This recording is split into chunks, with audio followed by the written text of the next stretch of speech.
Hello, I'm That Geeky Gamer, and welcome to my show. Today we're looking at a film about a game. Oh no! It's not what you think. It's not what you think at all. I didn't say it was a film based on a game. I said it was a film about a game. Whoa! Oh, would you relax? I swear, it's not what you think. It's not a video game film. Hell, it doesn't even involve video games. No, this film is about a fictional board game, okay? It has nothing to do with any real-life game whatsoever. And no, it's not Mazes and Monsters. Mazes and Monsters is a far-out game. Yeah, whatever. That's not what we're talking about today anyway. No, we're going to take a look at a film based on a short story by Chris Van Allsburg about a supernatural board game that, when played, will unleash all sorts of natural disasters and dangerous wildlife on the world. And I'm not just talking about Robin Williams. That's right. Today, I invite you to come along with me on the magical and perilous journey that is Jumanji.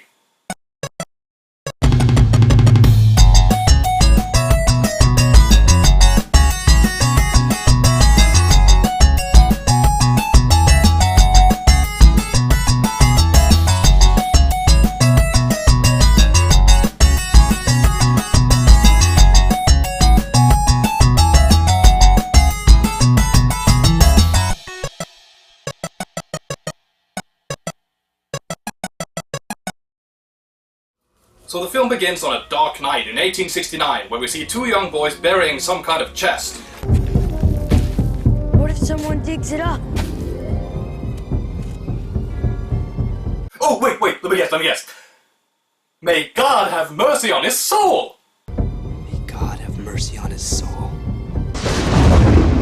Inspired. The added lightning strike was a really nice touch too. We then flash forward to 1969 and find ourselves in Brantford, New Hampshire. A young boy named Alan Parrish is riding his bicycle across town, but he's suddenly ambushed by a group of bullies. They start chasing after him, but Alan eludes them by running into his father's shoe factory. Movie waiter. Here we're introduced to Alan's friend Carl, who works for his father. Carl's not just an average worker though, he's also a bit of an inventor. Now, I've been working on this for almost a year, and I got an appointment this afternoon with your father to show him this. Go ahead, take it! So what do you think? Do you think he'll like it? What is it? It's a coconut! What the fuck do you think it is? So, after seeing Carl's new and apparently hard to figure out shoes, Alan's father comes over and tells him that he shouldn't be playing in the factory. Alan asks for a ride home as his bullies are waiting for him outside, but his father has a better idea. Son, you're gonna have to face him sooner or later. Look, if you're afraid of something, you've got to stand and face it. Yes, let those bullies kick the shit out of you. I mean, you'll be in serious pain and all, and they'll know they can kick your ass at any time without too many consequences, but at least you stood up to them like a man. Anyway, Alan heads for home when he is, of course, confronted by his bullies, who proceed to beat him up and take his bike. After they leave, Alan suddenly hears a strange drumming sound coming from a nearby build site, and he goes to investigate. By the way, is it just me, or is this the least secured build site you have ever seen? I mean, there are no fences or security measures in place at all. No one cares that a little kid just wanders around with no form of protection, not even a hard hat? What, do they just assume he's from management or something? Hey Mike, should we do something about that kid walking around this place? I mean, it doesn't really seem safe to just let him wander around like this. Nah, don't worry about it. It's not like anything could fall on him or was surrounded by dangerous equipment or anything.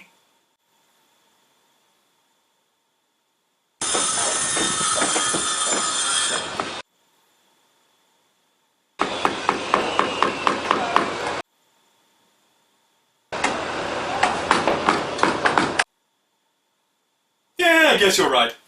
Alan eventually finds the source of the drumming inside a wall of dirt that seems very conveniently dug up. Seriously, it's basically framed. You might as well just put up a sign with a fucking arrow saying, "Dig here, dipshit!" Inside the dirt wall, Alan finds the chest we saw in the beginning, and inside it, he finds a pretty cool looking board game. Seriously, this board game is one of the coolest looking things ever. It's really a shame that the official board game they released based on this film looks like a piece of cardboard crap. Why the fuck wouldn't you just make a replica of the board from the film? You really had to force the fans to do that themselves? idiots! In any case, Alan takes the game and runs home. The next day, before they go out to some charity event or something, Alan's parents informs him that they're sending him to a boarding school because they're proud of how he stood up to his bullies, which seems a bit strange to me. I mean, really? You're rewarding this kid by sending him to a fucking boarding school? Isn't that what most parents do when their kids get out of control? Okay, so it is a very prestigious school that it has been a tradition that every male of this family attends, but still, it does feel a bit like what they're saying is this. You don't want me living here anymore? No, we don't! In fact, we've never wanted you to live here. You're always getting in our way, and by God, you're annoying. Oh, but we're really proud of you, though. So, even though Alan says he doesn't want to go to this boarding school, his father tells him that he's sending him there anyway, and then storm off to the banquet. Alan starts preparing to run away, but is met at the front door by Sarah, the girlfriend of the kid who was bullying him. What are you doing here? I brought your bike back. You didn't have to. I was going over to Billy's to get it myself. I told Billy to stop picking on you. Shouldn't have wasted your breath. But we gotta talk about this some other time. What was that? You heard it too? Oh yeah, I forgot to mention this. Apparently, only kids can hear the drumming of the board game. Why? I have no fucking clue. It's never explained or even talked about that much. It's just how it works. Okay. I don't know, I guess it's supposed to have something to do with children being more innocent or easier to prey on or something, but for all we know, it's just because the game and or whoever or whatever created it likes to fuck around with children. Figuratively and literally. Either way, Alan starts showing Sarah the game, and even though she isn't really all that interested in playing it, she inadvertently starts the game when she unintentionally rolls the dice and the game pieces start to move on their own. The display on the board also spouts out some sort of poem or whatever about some winged beast, and they hear a noise from the chimney. When Alan also accidentally rolls the dice, a very strange rhyme appears on the board. In the jungle you must wait until the dice read 5 or 8. In the jungle you must wait. What's that mean?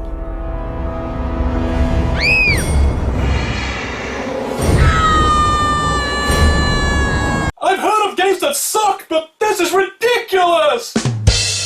So yeah, Alan gets sucked into the game, and Sarah gets surrounded and chased off by a bunch of bats. We then once again get sent forward in time as we cut to 26 years later. A woman and her niece and nephew are moving into Alan's house and are looking around it with the realtor. We also get told that the kids' parents were killed in a car accident, although the girl, Judy, tries to trick the realtor into believing that their death was a little more complicated than that. We barely even knew our parents. They were always away. Skiing in St. Moritz, gambling in Monte Carlo, safaring in darkest Africa. We didn't even know if they loved us. But when the Sheik's yacht went down, well, they managed to write us a really beautiful goodbye note that was found floating in a champagne bottle amongst the debris. Excuse me.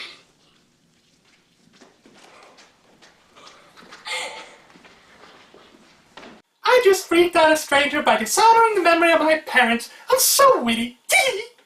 Okay, so this scene is supposed to establish that Judy has become somewhat of a pathological liar since her parents died as a way to cope with it, but I'm sorry, she just comes off as a pretty damn obnoxious brat.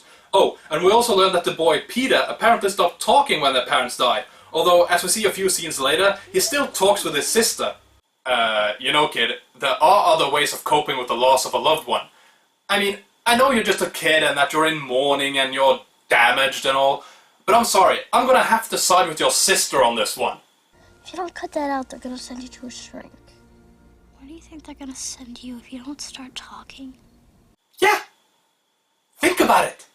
It's okay though, because even though Peter refuses to speak to anyone other than his sister, he can still scream pretty well as demonstrated by this scene where he's looking around the attic.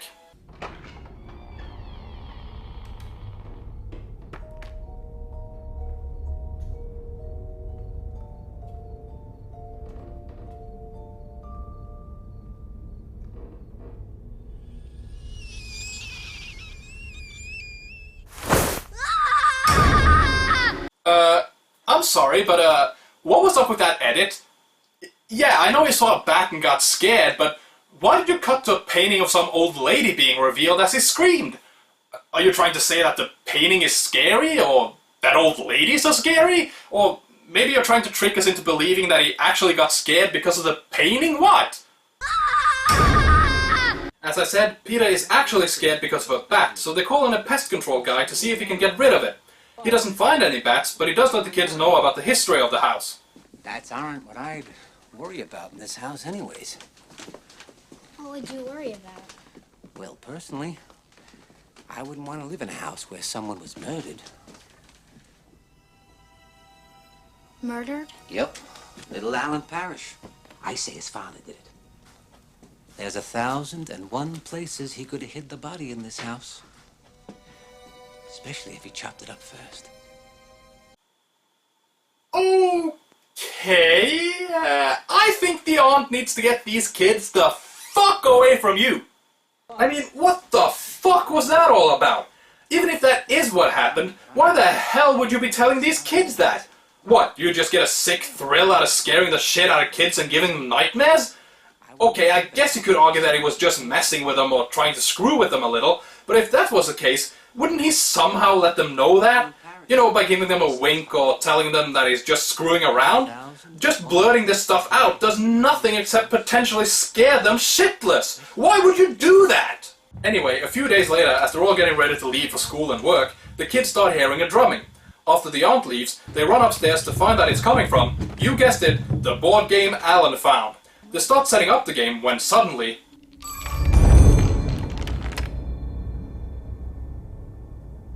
It's gotta be microchips or something. Yeah, microchips. Because as we all know, microchips gives inanimate objects a mind of their own.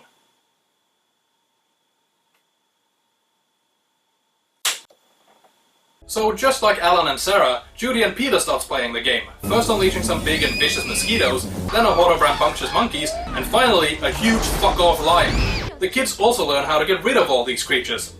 Uh-oh. I didn't see this part. Adventures beware.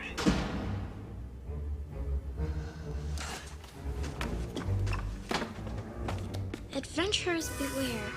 Do not begin unless you intend to finish. The exciting consequences of the game will vanish only when a player has reached Jumanji and called out its name. Yep, basically they have to play and finish the game in order to get things back to normal. Luckily for them, or maybe not, something else also popped out of the game when the lion appeared.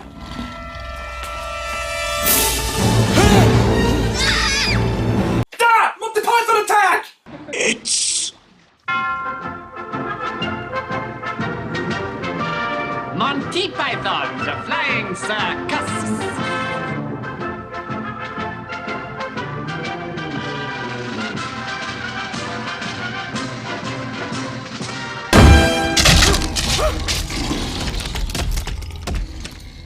Actually, it turns out that this is Alan, who has finally been released from the game since Peter rolled a 5. This makes Alan very happy, although maybe a little too much. Somebody roll a 5 or an 8. He did. Ah, fuck me! Oh, thank you, thank you, thank you, thank you, thank you, thank you, thank you, thank you. Okay, I realize that you're, happy to be out of that game. I mean, I guess anyone would be, but, when the only way you can think of to thank your rescuers terrifies them to their very soul, maybe you should just leave it. I mean, sheesh! So after that, Alan goes looking for his parents. Unfortunately, he soon comes to the realization that he's been gone for quite a while and that things have changed quite a bit in his absence. For instance, his father's factory has shut down, the entire town has gone down the toilet, and his parents are dead. How did this all happen? Well, why don't I let the mysterious, all-knowing pipe smoker of the shoe factory fill you in? Do you know what happened to this shoe factory? Yeah, folded up. Like everything else in this town. Why would they close pair of shoes? Well, when his kid ran away, Sam put everything he had into trying to find him. His time, his money, everything. After a while, he stopped coming to work. He just quit caring. Yep, apparently Alan's father was so obsessed with finding him that he let his entire company go to waste, causing countless people to lose their jobs, and in the process also severely crippled the entire town's economy. That was nice of him. Now, don't get me wrong, I'm all for doing everything possible to help rescue and or save your children, and it's definitely not easy to cope with the loss of a child, but when your actions cause an entire company, not to mention an entire town, to suffer, maybe you need to rethink your strategy. I mean, he was really willing to sacrifice the jobs, income and welfare of hundreds of people to try and find one little boy? And what about the shareholders and board members? They had no problem with this? Fair enough, we don't really know if this company had any such people, but wouldn't that be very likely? And if there were board members and shareholders, why the hell wouldn't they demand that someone else took over the company? Hell, why didn't Alan's father find a replacement? He seems like a smart guy who would know how to handle a business, but no, he's more than okay with letting it rot, as long as he can maintain a very slim hope of someday possibly having a slight chance of finding his son? Again, losing a child is a very tough thing to deal with, and I'm not trying to be mean, but I just have a very difficult time believing that this sort of thing would happen without anyone stepping in and taking over. We're also reintroduced to Carl, Alan's friend from his father's factory, when Alan runs out of the house and into traffic. No! Get down off of my car, please, and get up on the sidewalk. That's right, Carl's a policeman now. Why? Well, you see, back in 1969, when Carl showed Alan those new sneakers, Alan accidentally placed them on a conveyor belt, jammed up a machine, and severely damaged it. However, Carl took the fall for it and was actually fired. Why he therefore decided to go into law enforcement, I don't really know, but I guess it's not important. Anyway, although he isn't really thrilled about the idea, Peter and Judy eventually managed to talk Alan into helping them complete the game, but not before he's had a shower, a haircut, and a shave.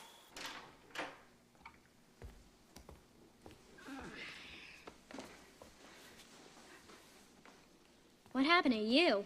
You shaved with a piece of glass? What happened to you? The Clampetts have a yard sale? What? What do you want? I've never shaved before. So they decide that Peter and Judy will continue playing while Alan watches and helps them when needed. However, there's just one little problem with that.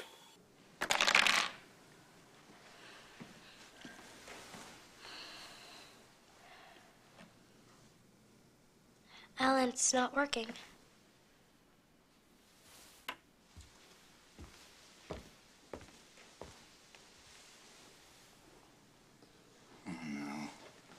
It's not your turn. Yeah, I rolled first, and then Peter twice because he got doubles, and now it's my turn again. No, look. 2 of those pieces are yours, right? Who's the other pieces? The elephant was mine. You're playing the game I started in 1969. I'm gonna have to play. Yeah, so it turns out that Alan will have to play after all, as Peter and Judy just continued the game he started all those years ago. Unfortunately, it's not Alan's turn either. Whose turn is it? Sarah Whittle. That's right, it's actually Sarah's turn, which means the gang has to hunt her down. They start by going to her old house, which is now the home of Madame Serena, a psychic. They're in luck, however, because it turns out that Madame Serena is actually... Sarah? No, I don't go by that name anymore. Sarah Whittle? What do you want? 26 years ago, you played a game with a little boy down the street. A game with drums.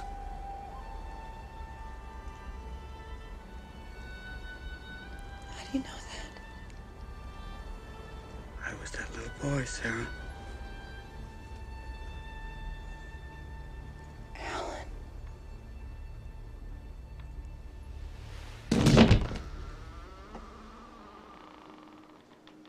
Huh. You'd think she'd be prepared for that, what with her being a psychic and all.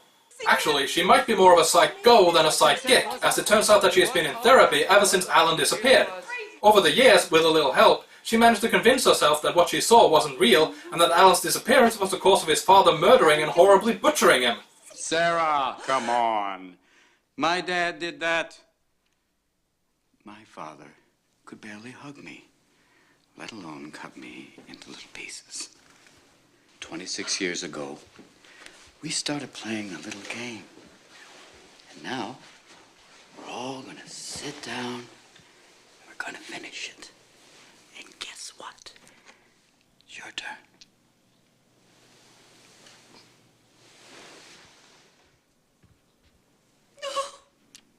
Although Sarah is extremely reluctant to join their gaming session, they eventually manage to trick her into participating, and the rest of the film is pretty much just them playing the game, unleashing all sorts of deadly hazards, and trying desperately to complete the game without, you know, fucking dying. I guess I could go through the remaining events from beginning to end, but in order to save time and because I just don't feel like it, I think I'll just go over a few noteworthy ones instead. This should still give you the basic idea of what happens, as, no joke, the rest of the film really is just the same thing again and again, just with different hazards each time. Anyway, some of the more important dangers include a deadly plant that continuously grows larger and thicker, eventually covering most of the town's woods. It can also shoot poisonous darts from its flowers and swallow anything, I guess, via its enormous parts that seems strangely familiar to me. What is it this reminds me of? Feed me Seymour, feed me all night long. They also unleash a stampeding horde of rhinos, elephants, zebras, and pelicans? Yes, pelicans! The most fearsome creatures ever to roam the planet! Seriously though, I think the only reason they decided to include pelicans in the stampede was so they would have an excuse to get the protagonist out of the house and over to a river. You see, one of the pelicans actually steals the game, forcing the group to chase it down and get it back. Unfortunately, the game ends up in a river, and in order to get it back, Peter hangs from a branch and grabs it as it's about to go over a waterfall. Peter, That was great. are you okay, honey? Amazing. I can't believe I you would did have been that. That was terrified because so I'm cool. afraid of water. You gave me chills. Oh my was god, I great. can't believe you did that. It's nice work. Come on, give me the game. Let's go. Yeah, the film also tries to shell out this really half-assed subplot regarding Alan being a father figure, especially to Peter, but not really living up to that responsibility. Instead, he acts more like his own father acted with him. It's boring, pointless, cliched, and actually somewhat stupid. I mean, we have seen that Alan's father was somewhat strict, but he wasn't inattentive or emotionally detached. He was just a bit too focused on making Alan a man, I guess, which is what this whole thing is based around. Alan's father telling him to face his fears. Wow, what a prick. Anyway, while we're sort of on the subject, another being released from the board is someone Alan in particular is terrified of. Hunter from the darkest wild makes you feel just like a child. What is it? Van Pelt. And who exactly is Van Pelt? Well, it's Alan's father. No, really, it's his fucking father, and I don't just mean it's the same actor, although it is. Van Pelt is an obvious representation of Alan's father and of the fear and resentment Alan felt towards him. They don't even attempt to make this subtle. Every line, every action, every second of FaceTime this guy gets is basically referencing Alan's relationship with his father. Aren't you afraid? I'm terrified. My father told me you should always face what you're afraid of.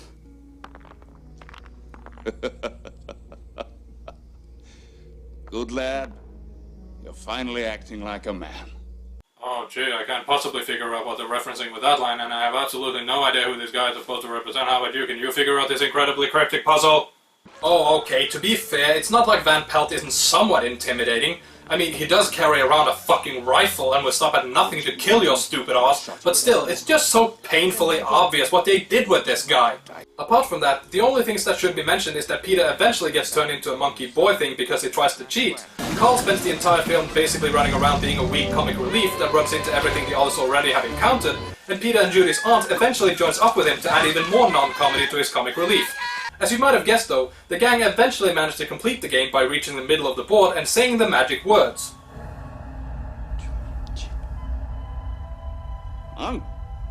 Jumanji! This causes absolutely everything that the board unleashed to be sucked back into it, and Alan and Sarah also get sent back in time to when they first started the game.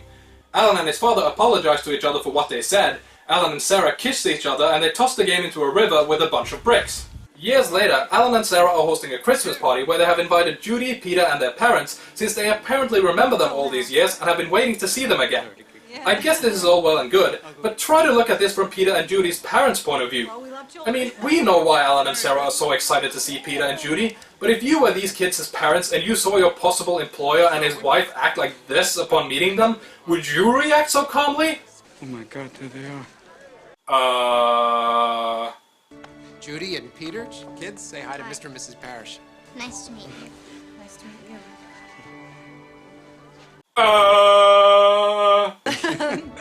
I'll go get the presents. Sure, honey. Well, we love children. Merry Christmas.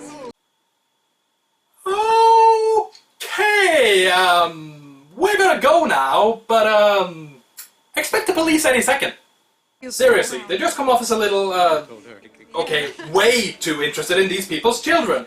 I mean, do you want people to think you're fucking pedophiles or something?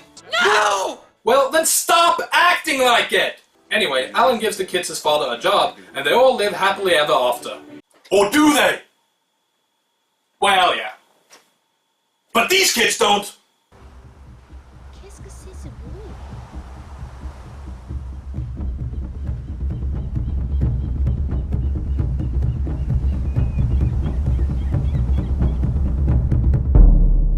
Oh well, here we go again.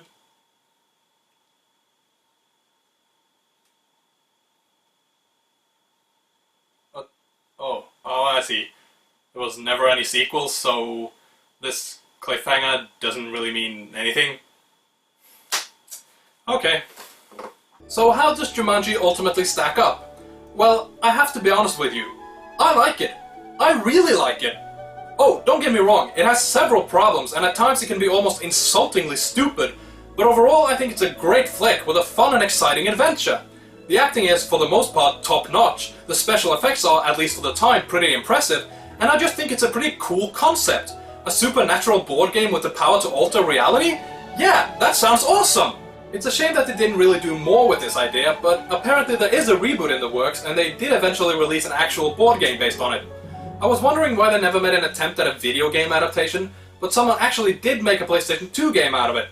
I haven't tried it myself, but from what I've been able to find, it was apparently just a budget title that was sort of a cheap rip-off of Mario Party and the like. It may not be terrible, but it would have been awesome to have some sort of action-adventure type game instead. In any case, Jumanji is well worth a look, and I hope you check it out if you haven't already. With that said, I'm off to defend myself against the mighty pelicans. Bye.